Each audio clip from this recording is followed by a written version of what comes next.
listeners, welcome to Toon Talk. I'm Jen. Stephen James is here today, and he is doing production for our interview with Chase Engle here at the Vault. And I think it's going to be quite the interesting show. It's day in the life of Chase. Buckle up. Buckle up. So the tour bus. This tour bus, you have this now? Yeah. We it took us like 4 years to build, and our bass player at the time was a carpenter, so we bought it in order to be able to go on tour, so we didn't have to use a van, so we didn't have to stay in hotels. It turned out to be a lot more work than we thought it was going to be. It was all water damaged, and it turned out to be a lot more work than we thought it was going to be, but it's fully customized. We had a stripper pole in it for a long time. And, like, we were taking it down to Midland Street, like, just to party on it. And then, like, everybody was coming back. And then my dad was like, yeah, you probably shouldn't be doing that.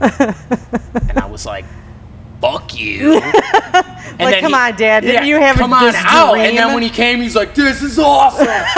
he went out one time in it, and we had all these people, and it was like half finished, which was okay at the time because we were basically trash. Like, every time we would just be trashed. We had all these people, and I'm like, we're going to the bus. It's the bus. We're going up. We used to park it in the old Hooters parking lot, and you could see because it leaks so much oil. It's the 7.3. It's the 7.3 power diesel, which anybody knows.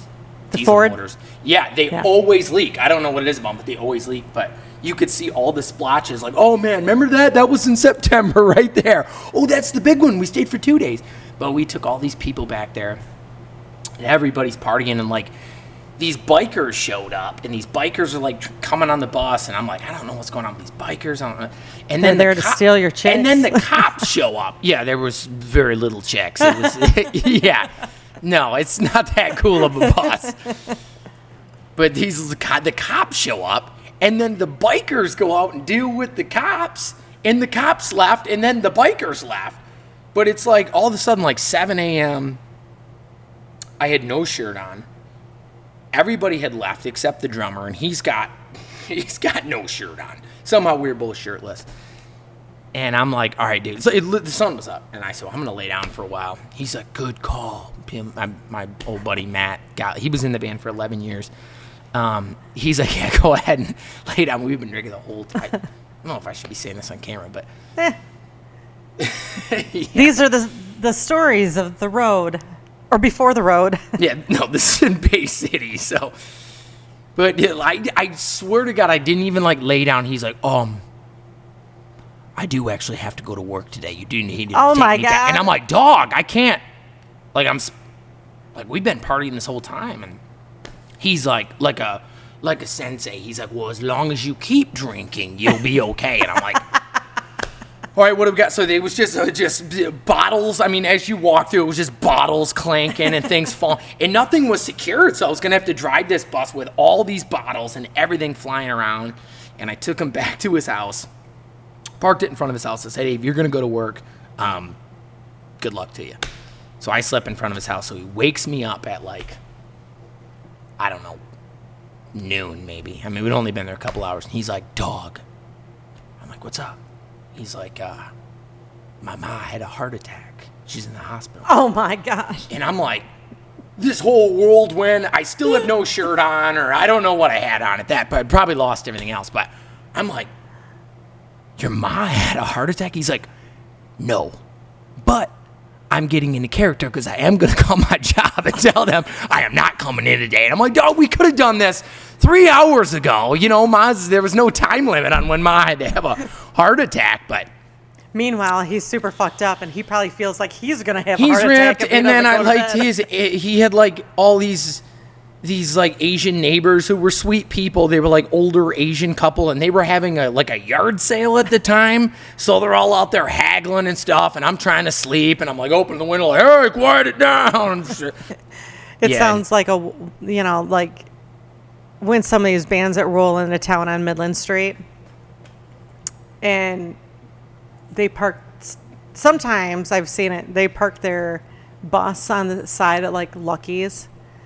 I mean, I don't know if they've done it lately, but like when I was that's what in we my always, 20s, that's what we always did. Yeah. Like next thing you know, you're like, it's 3 a.m. You're super messed up. You know, you're done your show, and all the girls are hanging out in Lucky's, like buying you shots or whatever, just trying to get on the tour bus, sneak out the back. I've never had that experience. Normally, it's like older men and like wild animals and stuff trying to get on the bus. We played with Saliva at the West Town. Carl Abila put on the show. I was harassing him for years, for a long time. Like, dude, I know you got contacts, and just call me. I want you to help me put on these shows. And he was like, okay, punk. And finally, he's like, all right, what do you want? And he seen I was really serious. He's like, all right, let's do some stuff. So we actually did the Iron Maidens, which I think they're playing at the West Town tonight. I think they're playing right now. Yeah. They came in like 17, and we played with them. And like Carl and I kind of, I mean, he put it on, but I was kind of helping him, and we were, it was really cool. And then did Saliva right after, but they had that street, they had Midland Street closed, so they had like Lynn Street, which goes next to it, shut down, so you couldn't drive through there. So, which was really nice to get stuff in and out. So Saliva had their bus parked right there. I mean, this mega tour bus, and that's before we had our bus. We just had a little van. But after the show, I mean, which is what's so different about playing with different bands, because some of them,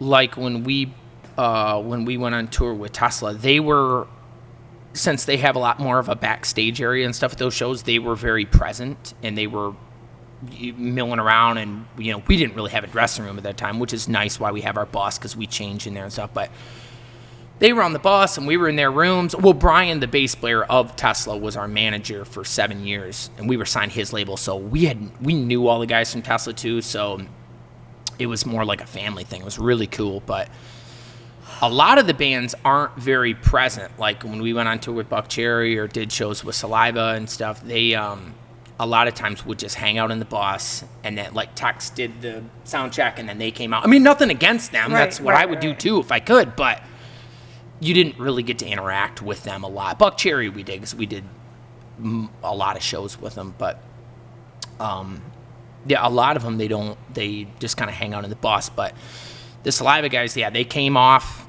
went in, got back in the bus, but as we came out, it's like 4 a.m, and these guys are getting ready to go to Cleveland or something, and there's some like transient lady, she's got like a bag of like Keystones, and she's like holding, it looked like that Tiananmen Square thing, she's holding the bus up, she's like, I'm getting on the bus, and the whole band's like, no, you're not getting on this bus, no you're not. She's like, and then I'm trying to like help, because not because I'm a good Samaritan, it's because I'm hammered. I'm like, ma'am, come on. I'm like, if you're gonna get on the bus, you got to get on it over here. And the driver's literally like, oh, I know where you're going. I mean, the windshield's right. He's like, I know where you're. I'm like, yep, the door's right here. Soon as I get her to the edge, they literally gunned it and took off. And then I remember the one guy's out the window, and he goes, hey, she's your problem now. And then I was like, oh man, hey, go get them. Yeah, they're still here. I'm like, oh, great. Yeah, she didn't try stopping our van. And then I was like pissed, like, was the set not good enough for you? I don't even think she knew who Saliva was.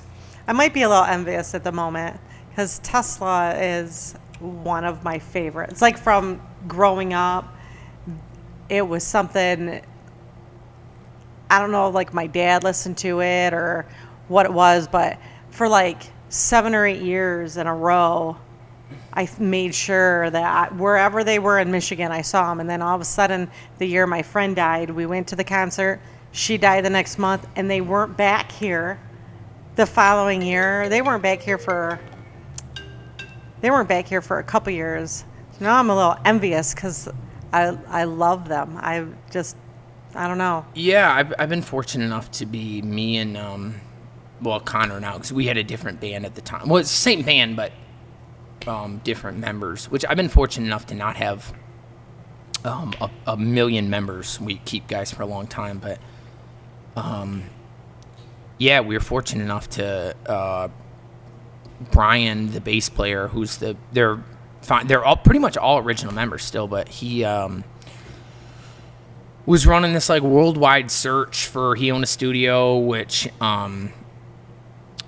it was like a multi-million-dollar studio. It's where Tesla recorded. It's where like Def Leppard recorded, which is my favorite band of all time, Def Leppard. Papa Roach recorded there. I think Deftones. Like it was a bunch of like the governor would come in of It was in California. It was in Sacramento. That's where they're from. So the governor would come in to do like voiceover stuff there. It was like kind of Sacramento's really big studio.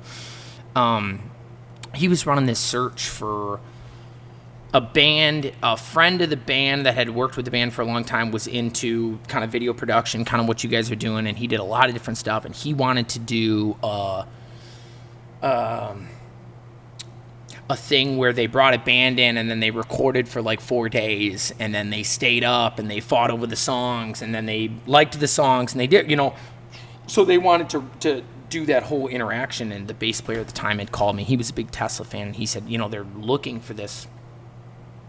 They're looking for bands. I'm going to send them the stuff. And I said, yeah, go for it. Like, you're not going to hear anything, but because we do that all the time to send stuff out. I said, you're not going to hear anything, but, and they called right away. His production guy called right back. And they Surprise! had like on their website, they had like a ticker of like how many bands had submitted, and it was like 2,800 or something. Like, wow. Yeah, it was a ton. And then they, Ken was the main guy putting it on. Brian was just kind of facilitating like his studio. I don't know if that's the right word, but they were using his studio, and he was going to produce this band. And they called, and they were like, man, he loves this. He likes what you guys are doing. He likes like the image and stuff, and you guys are going to do it. And they called the day before they made the decision, and they were like, oh man, do you guys have any allergies? Because we got a private chef coming in, and we got all this stuff. And we were like, oh man, this is going to be crazy.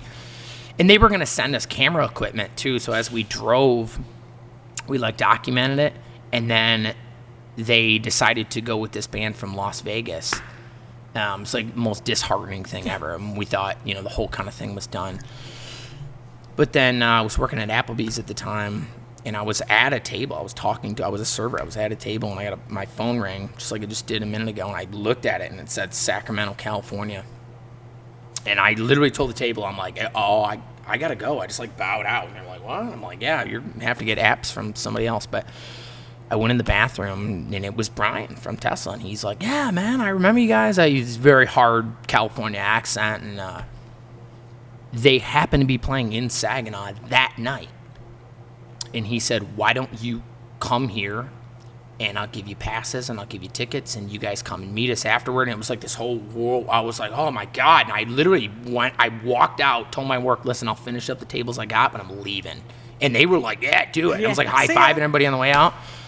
And it was really surreal. We went to that band shell that's they're Huntington. outside. Yeah, that was on the outside. And I was there. it was in like 17 maybe, I think. That was in 17. Or 18, one of the two. I think it was 17. 18, they were at Pine Ave. Yeah, and we went to that one too with Styx and Joan Jett, and got to go backstage. So from that moment, it was kind of like the ball was rolling from that night on. He's like, look, you guys need to do more demos, which we went in with, I don't know if you guys know Chris Lewis with Fire Hyena Studio. He did all our demos with us. And then he actually went to California with us, which was really cool. It was kind of nice to have like a more fatherly figure there with us, because I was really young at the time, and I had all these guys, so I had to like book all these hotel rooms, and I had to do all this stuff, because they were offering us to come out, but they weren't like expenses paid. It wasn't no blue check. They were just like, no, you got to get here and like pay for them. All right, so I had to take all these guys. Sleep in the car. No, luckily we had decent jobs and stuff. We could kind of scrimp and scrape for some hotel rooms, which was we want to sell. The first time we went there, we flew into San Francisco, and it's about 2 hours from Sacramento or so, and we drive to Sacramento in the middle of the night, and I was just kind of used to doing this stuff like kind of how my dad had done it, because my mom's a flight attendant, and we had been going to kind of all around the country because we flew for free. So I got to do a lot of stuff that way. But my dad was always very laissez-faire with it. Like, we'll just show up and we'll just find something. And so I thought the same thing. Like, no, we'll just go. Well, we didn't roll in till like 1 a.m. And I don't know where to go. And we find this hotel. And the hotel, the guy's behind the front desk. He's like looking at us because we all roll in. Like we're in like a Aerosmith tribute or something. They're not like used to bands rolling in. And the guy's like, don't stay here. And I'm like, where do you want us to go? He's like, go up to the Marriott or something. I'm like, all right. So we're in the parking lot looking up. I'm like, yeah, the Marriott wants like $300 a night. No, we're going back in. So Chris Lewis is in there haggling with this dude. We ain't doing that. We'll give you $1,000 for 2 weeks or whatever. And they took it. They took it for 2 nights. It was really cheap. We found out afterwards why it was so cheap. I mean, this thing was literally, it was like some sort of like a halfway house type situation. Me and Chris slept in one room, and I put the whole band in another room. And it was funny because we would party in their room and then go back to our room. Their room was just trashed. I mean, pizza boxes, and I'm over there tipping over lampshades, and then they'd come into our room, and I'm like, hey, show this room some respect, all right? You got to have one room. Show this room some respect. We ain't doing that over here. You guys would take it. Yeah, their room was just like a Motley Crue hotel room, but we wake up at like 7, and this guy is just... We're on the second floor. This dude is just screaming. He's like, Cheryl! And I wake up, and I look at Chris, and he kind of looks at me, and I'm like, I don't know. And he's like, I'm going to get up and figure out what. I'm like, no, just... So we're like peeking out the, out the thing, and this guy's just, he's coming. I'm like, oh, man, all right. So he's just screaming, Cheryl! So he skips our room, goes to the band's room we're all there in, and Con, who's my partner now, he's been in the band like 8 years. He was only like 18 or 19 at the time. He had to get a fake ID because he was like, man, if we're gonna go out to the bars and stuff, his mom was like, you can't get a fake ID. He's like, Mom, it's business. I can't miss out on these bar trips. She's like, okay, honey. But he beats on their door. And I got the lock on, and I'm just peeking out the door like this, and this dude. But Connor comes to the door, and the guy said, he's screaming, Cheryl! And I like how his tone changed, too, right? And they open the door, he's like, hey, he goes, hey, is my wife in there? And I love that. Connor turned around. No, man, I don't think she's in here. Like that. And he was so gentle with it. He was like, thank you. Shut the door. Cheryl! And then just started screaming again. Yeah, but I was like, that's exactly what I would have done. Is Cheryl? No, we don't. No, not in the bathtub. Cheryl? Yeah, no. Cheryl, are you in the room? Yeah, no, she's not in here. Like Marco Polo. Yeah, but we that was a trial run we did with Brian. So he was like, look, come out, let's do one song, let's see how it goes. And it was kind of crazy because I was the only one that had any recording experience. I had gone to, when I turned 18, I was living in Nashville at the time. I was going to college there, and then I got picked up by this like record label producer out of New York City. I had a couple producers that were kind of hitting me up, and then he was like, man, why don't you come here? And like, we're part of a label. We can like get signed if things go well. And I really wanted to go to New York. That felt like big time to me, like.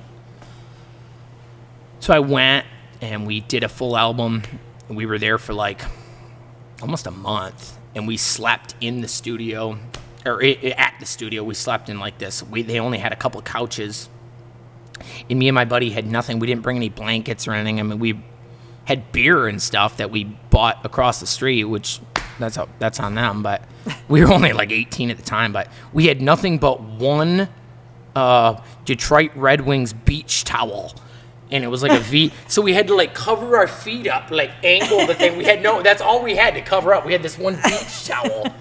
It was like a hand towel too. The thing was only about that long. We had nothing. And the room was just beer cans and chew spit bottles. And we were there forever. But that was a fun time because different people, that was my first experience. Different people were coming and going. Like I think the guys from like Bayside showed up. I don't know if you know that band, or the guys from like Bed Light for Blue Eyes, and then the dude that wrote the song "This Is the Story of a Girl," the guy that sang that song, like he had came or something, and they were like, "Do you know who that guy is?" And I'm like, "No, I don't." And they were like, "Oh," they were like, all these people were coming and going. A lot of, because it was on Long Island too, so a lot of those bands like Bayside, or I don't know if it was exactly Bayside, but these bands were coming, like, and they would show up at night. So our producer would only come till about 7 or 8. He would leave, and then the other producers would come in, and we'd be up all night.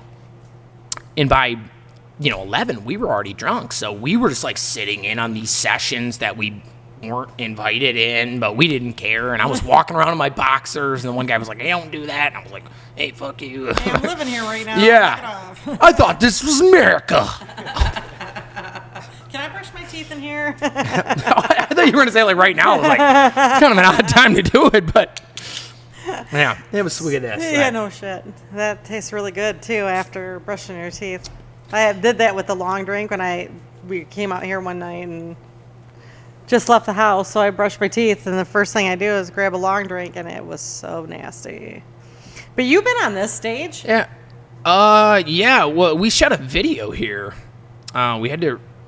We had to, because at the time Brian from Tesla was our manager and producer and record label owner, and we did 2 albums with him, 2 EPs. It was a great experience. He taught us a lot, and he was a very fatherly figure to us. Also, like him and his wife don't have any kids, and I think they partially we were with him so long. Like we would go to all his houses. But he lived in a bunch of different places, so we would go to all his houses, and we had a very like fatherly kind of relationship with him, and I still do. I still talk to him all the time, even though we don't work with him anymore. We're still super cool, but yeah, he was really critical of what we did, so we shot a video here, and he literally didn't like the bass player's facial hair, and he was like, "No, reshoot it," and I'm like, "Dog, like." You don't understand what that took, like, to put that video on. Like, it was like a 2-day event and, like, 8 hours a day. And Lucas Christensen, I don't know if you guys are familiar with him from Silver Lining. He does video, and he shot it for us. And, I mean, not for free, but, right. Yeah. So we had to, I had to call him, like, hey, we got to do this again. And one video we had to reshoot 3 times. They just didn't, he was like, look, I can't put a disclaimer on this video if we're trying to sell this to big labels or we're trying to put this out. You have to compete at the top level. I can't put a disclaimer on this that says like, well, look, the video might not be great, but they don't have a lot of money and they're really nice guy. You know what I mean? Like, you can't do that. No, right. You can't do that. So it's not the 80s when, video first came out. Well, and they were figuring that out then. Now you've got it figured out. And the big bands, we had to compete with, a $50,000, $100,000 budget with $1,500. And we did a really good job of it. Those videos, it was our song Hide, we actually shot here. And then we did a cover of Rocket Man, which we shot at the Bullet Creek High School Auditorium. And we did one other song I actually edited all the videos. Lucas got tired of me harassing him constantly and said, dude, I was like, dude, what if I just do it? He's like, dude, please, just stop. But, yeah, that's what I'm saying. He taught us a lot as far as, what works and what doesn't. And from the first time you went into the studio to now, how would you say you've grown, and what would be maybe a key point that you can see different about yourself now compared to your first time being in the studio? Well, the thing of it is that they're all different. So I've gotten to record with some of the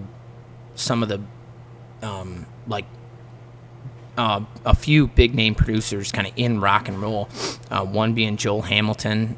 One being Brian Weed of Tesla. He's not necessarily known for his production, but it's a big name in music. And then we wound up getting spotted by Joel Hamilton, who did all the Highly Suspect stuff. I don't know if you're familiar with those guys. He did all their they So he worked with the Black Keys. That was another one. He had worked with the Black Keys in Brooklyn, New York, and then Highly Suspect had seen he worked with the Black Keys and then contacted him and said, before they were signed, and said, hey, we want to come in and we want you to produce this. And he said, yeah, I guess, come on in. And they actually, the studio he had was really crazy. I mean, it was in this old warehouse, and it looked like junk on the outside when you got in. It was like all this wood flooring and all this woodwork, and those guys actually did a lot of that woodwork, which is crazy. I think they did kind of a trade-off before these guys were famous. So they did, I don't know how many songs, and then they shot a video for it,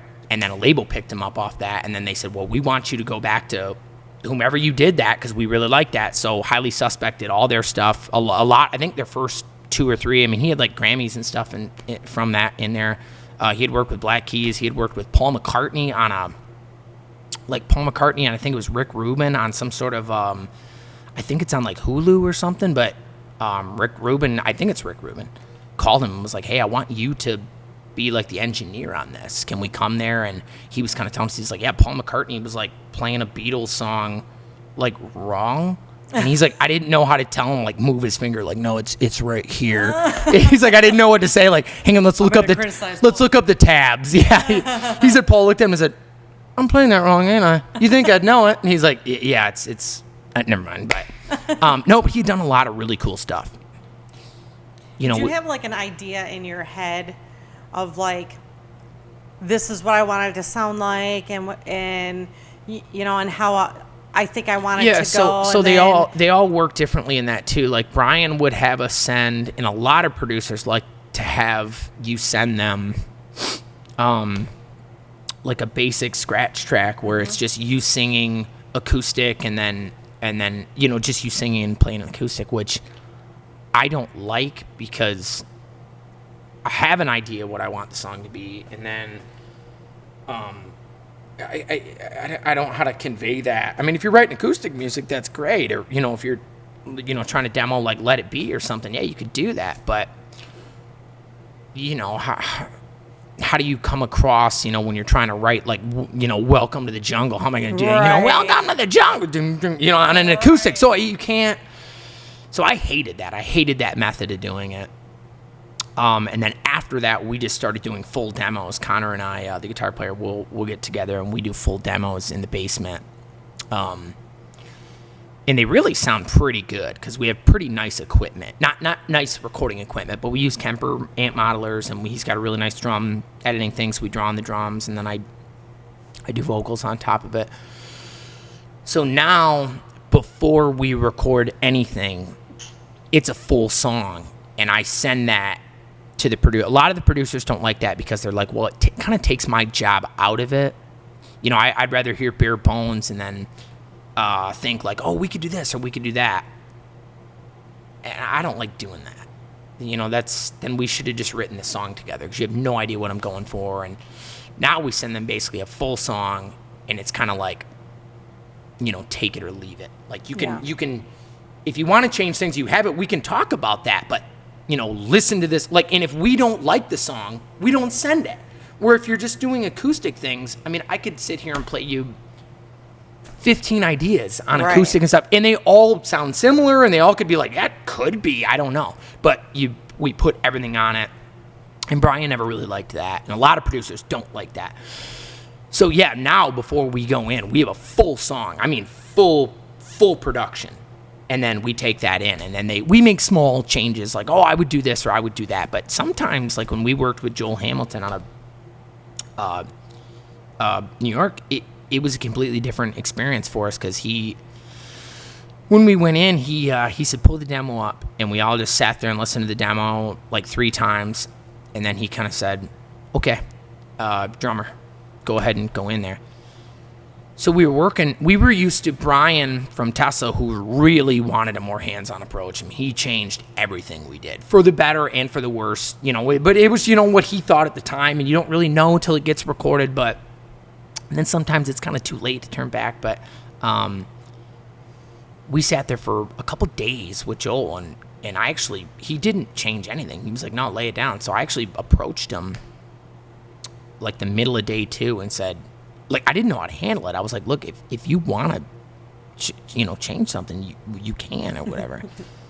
And he was very soft spoken. He like hit the space bar, stopped the song, and kind of swung his chair towards me, and he said, "Look, if I want to change something, I'm going to change it. This song's great. I'm not changing anything on it. Not so far." Sweet. And I was like, "Are you sure?" And he's like, "Yeah, go ahead and wait outside." Just he kept going. Do what I do. He was like, "Yeah," but I wasn't used to that. I was used to really everything being scrutinized and really picked apart. So yeah, they all do it differently, and obviously for that song I had to do not live, but I had to do in-studio vocals. There was no way I was sending stuff back to him. But now with Chuck, like I said, I actually do vocals with a mic that looks just like this at home. And you really wouldn't know the difference. So I've sang through $25,000 microphones. And I've sang through mics like this. And it's like, I'm not Michael Bublé, so it's like, welcome to the jungle. I could sing that off a phone if I want to. But, yeah, so they're all different, and they all have different approaches, and that's really important to find if you're a band that's trying to do something. You got to really find a producer that you work well with. We've got by with every producer that we've worked with and wound up with a product that we all enjoyed, and some more than others, but our songwriting's changed, so I don't really I kind of felt bad going when Brian came here with Tesla. We had gone and seen him, and the guitar player Dave Rude, when we came backstage, him and Brian were sharing a dressing room, and he was like, "Dude, this is after we're done working with Brian. We're working with new producers." And he's like, "Dude, I heard the new stuff." He's like, "Fucking awesome, dude. Kicks the old stuff's ass." And Brian's like, "Oh, well, fuck me, huh?" Yeah, and then he's like, "Well, you didn't bring me those songs." And I was like, "It's not your fault." Thank you, David. Yeah, it's not your fault, but every time you go in, it's something completely different. They're totally separate. The way they record, the way they encourage you to record, the way everything is different. Some of them want to start with drums. Some of them want to build an entire song and have the drummer play last, or have the drummer play first, build the song, and then have them go back in and play. Or they want to do bass first, or they want to do vocal. They all do everything completely different, or how much they want to change. So it's constantly changing, and it's completely different. So I don't know. I don't ever overdoing it for. I've probably recorded 40 songs in big studios with bigger producers, but it never really changes for me. When I go in, I'm still kind of anxious, and I'm like, when we would go in to record in California, I was like puckered up for like 3 weeks, and then the last days we would go get like a bunch of beers. We wouldn't really drink while we did it. But I remember we would go get like a bunch of beer. We'd have the last day where he was just mixing or reamping or whatever, so we'd be like drinking. And then I remember like both trips at the end, I'm like crying because it's like this like emotional dump of you're so like on edge the whole time, and then you throw some booze in the mix, and I drink like 20 Coors Lights, and I'm like crying like, "Jay, I love you." I remember like he's like, "Yeah, Jay, it's okay, man. It's cool." And I'm like, "No, it's not. It's not. And I love you." But it was a real drinking or not. It's a real emotional dump. You kind of and going on tour is very similar to when you come off of that. The adrenaline. Yeah, not necessarily the adrenaline. That would be after a show, but the constant. And I'm the guy that handles that stuff, but like the constant logistics of like, okay, we got to go from Charlotte back to Columbus and then back to Atlanta, and I got all this gear, and it's going to rain in Charlotte, and we don't have the preview that these bands have where they pull their stuff in, and we're marching stuff across parking lots with sweaters over it because it's pouring, and then when we would get done, they'd say, "You got 25 minutes to get all your stuff out of here in the pouring rain." And it was down like this flight of steps, and we were carrying these amps, and they were just like, "You got to get it out. We don't care what you do." Respectfully, but yeah, good luck. Get it out of here. They don't care. Yeah. You're not the show. So, So you're dealing with this constant, and our trailers aren't that nice, and our bus isn't that nice. I mean, our bus is actually pretty nice, but yeah, it's a constant battle of do you guys know Dwayne Keller at all? Yeah. So Dwayne went on tour with us when we went. Dwayne's a dear friend of mine, and he went on tour with us when we went out with Tesla.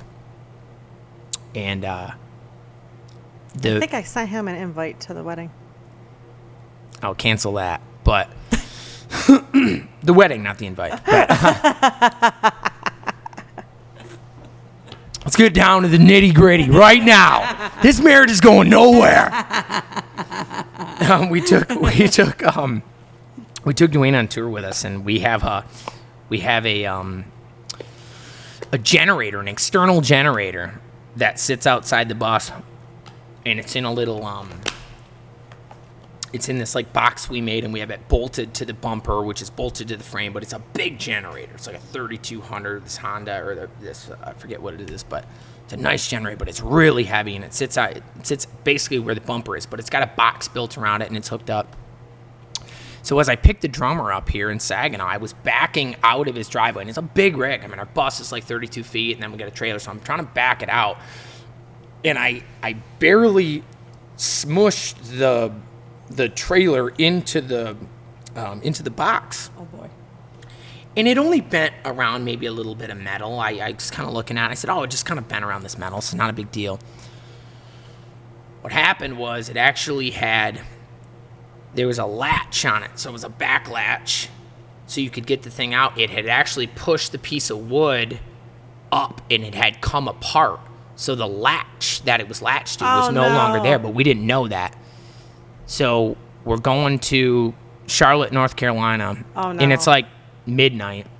I like to drive at night. I like to fly by night. And the lights start flickering on the inside. And I told the one guitar, I'm like, do you hear something dragging? It sounds like something's dragging. Like, it sounds like chains. Oh, God.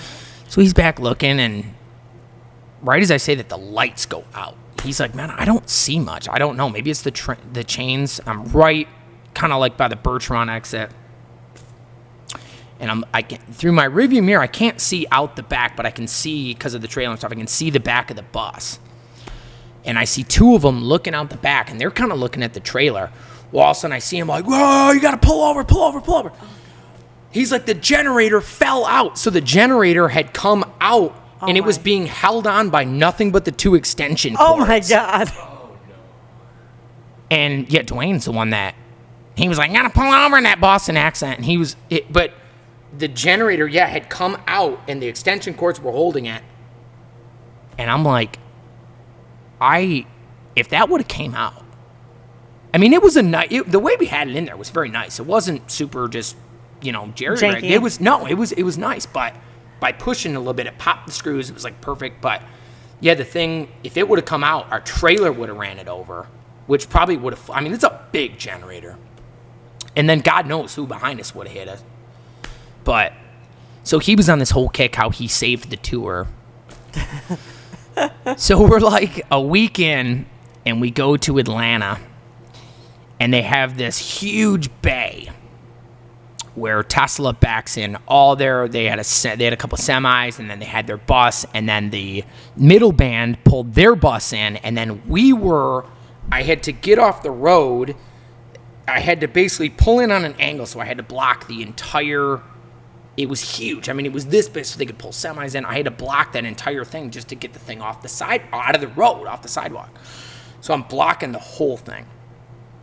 So I've been telling Dwayne, or all the guys, but they're a little more versed. I'm like, listen, the battery on this bus isn't great. Don't be leaving the door open, because he would like smoke and stuff. So he would leave the door open, which would leave the light on. I said, you can't do that.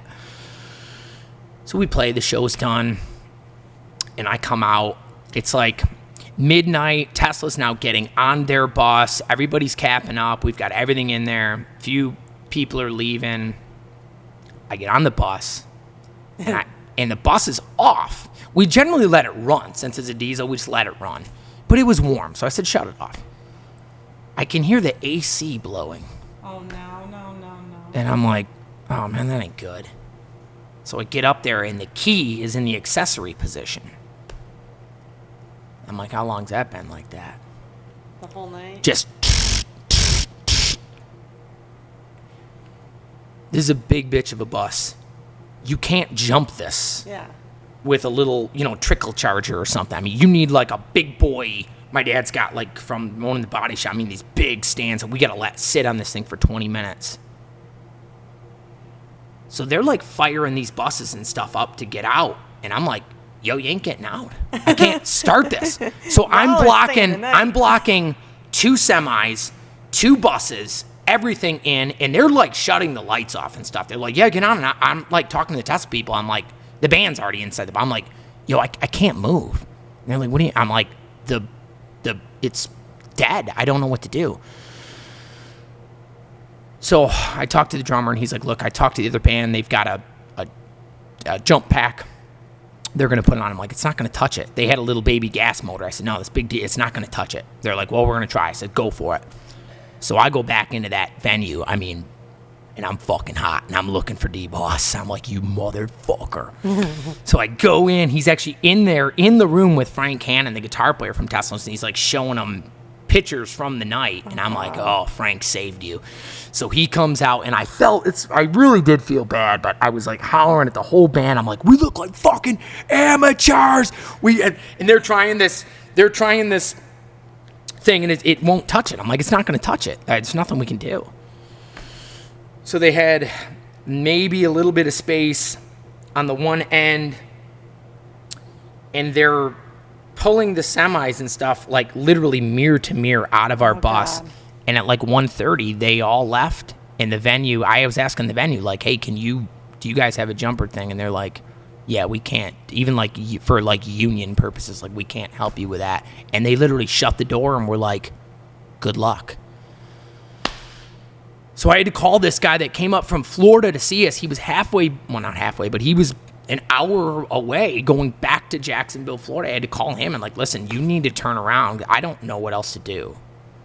And he had to turn around. We had to sit with this thing with the jumper cables on for a half hour 2 days? to get this thing started. Yeah. But we were blocking the entire rock brigade in. Oh my God. And I love the guy from the venue. He's like, oh, this is your Spinal Tap moment, dude. And I'm like, yeah, It'll be funny like 10 years from now. I'm not enthused. But yeah, no, I got a bunch of stories like that. But so then it's funny because his name's Dwayne, and the whole tour was calling him after that. They were calling him Dwayne the Battery. Dwayne the Battery. Yeah, Dwayne the Battery. Yeah. Dwayne Keller, if you're watching this, so I might have to use that. That's funny. No, he's a good friend of mine. He, I harassed him from the time he got on the bus to the time he got off. But yeah, he looks creepier every time I see him. But no, I don't know what it is about him. Every time I see him, it turns into a full Dwayne roast. I just keep taking him with everything. I'm like, God, you look old. He's like, I am old, brother. Yeah, he's getting there. I mean, what is he? I don't know. I don't know. He looks like the Crip kid. No, he's a great dude. I love that guy. No, he helped us out. He went for nothing. I mean, he just wanted to go, and we were just like, I think I was drunk when I offered him, like, you want to go to Tesla? And then he was like calling me, like, I was like, oh shit, I'm gonna take this guy. We didn't really know him that well either. He just wanted to go, and we took him. So, yeah. Real quick too. So you have a couple albums or EPs out, videos. Yeah, so we took most of everything down. I think we still have a few. We're kind of trying to scrub all the old stuff because the new stuff's completely different. And Okay. So are there places right now that you would encourage people to go and check you guys out? We're on Pornhub. Yeah. You want to find me on there? Yeah. I'm on Mugshot Magazine. I'm big on there. Right now, I mean, you can see some of the videos that I talked about, the one we did here at the Vault. You can see that on YouTube. Spotify, I think, is gone. We lost, like, our record label broke away from the distribution, and I think the licensing and stuff lapsed, so it, like, came off of Spotify. Gotcha. I think so, which I wasn't bummed about, but there's not a lot. It's kind of like I just going to have to wait and see. I mean, if we're playing, come see us there, but... Do you have anything coming up? No. Now we're just practicing. Now we're just getting. But it's coming. Yeah. Something. Yeah. And then hopefully in the next year or two.